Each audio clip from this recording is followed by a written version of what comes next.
હું કહેવા માંગુ છું કે પ્લાન્ટેશનના નામે તો પીવાના પાણીની સુવિધા નથી, તો કઈ રીતે પ્લાન્ટેશન થાય? કે સિંચાઈની સુવિધા નથી, તો કઈ રીતે પ્લાન્ટેશન થાય? આ આદિવાસી સમાજ ઉપર એક પગલું એવું ભર્યું છે કે જો આદિવાસીઓનો અવાજ અહીંથી દબાવી દઈશું તો સમગ્ર અંબાજીની અમરગામ સુધી આદિવાસીઓ પોતાનો અવાજ રજૂ કરી શકે નહીં. માટે આ રાજ્ય સરકારે મહેસૂલ વિભાગના અધિકારી કર્મચારીઓ, વન વિભાગના અધિકારી કર્મચારીઓ, પોલીસને આગળ કરી અને આદિવાસી સમાજનો અવાજ દબાવવાનો પ્રયત્ન કર્યો છે. માટે રાજ્ય સરકારને કહેવા માંગુ છું કે ધરણા પ્રદર્શનથી અમને જો ન્યાય મળતો હોય તો ખૂબ સારી બાબત છે, બાકી અંબાજીથી ઉમરગામ નહીં સમગ્ર દેશની અંદર આનો પડઘો પડશે અને કાયદો અને વ્યવસ્થાની પરિસ્થિતિ કથળશે તો એની જવાબદારી પણ રાજ્ય સરકારની રહેશે. આ આદિવાસી સમાજ એવો સમાજ છે કે બિરસા મુંડા આપણા આદિવાસી સમાજના ભગવાન જળ જંગલ જમીનનું હનન કરતા કરતા શહીદ થઈ ગયા હતા.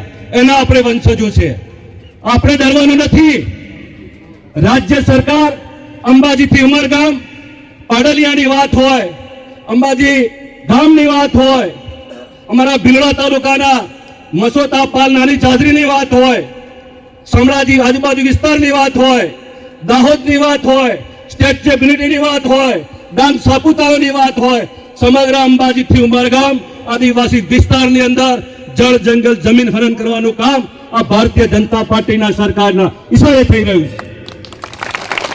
ત્યારે સમગ્ર આદિવાસી સમાજને કહેવા માંગુ છું કે 18 આલમનો તમામ સમાજ જો આપણને સમર્થન કરતો હોય તો આપણે પણ આપણી એકતા બતાવી અંબાજીથી ઉમરગામ જે કંઈ એમના ઉદ્યોગપતિઓને, માનવ તિજારને ખાણ ખનીજ આપવાનું જે ષડયંત્ર ચાલી રહ્યું છે એના માટે આપણે એક થઈ બિરસા મુંડા ભગવાન આપણા કહી ગયા છે કે ઉલ ગુલાન જારી હૈ, એ જારી સાથે આપણે રાજ્ય સરકારને જરૂર પડે તો રોડ રસ્તા પર ચક્કા જામ કરીશું, જરૂર પડે તો વિધાનસભાનો ઘેરાવો કરીશું.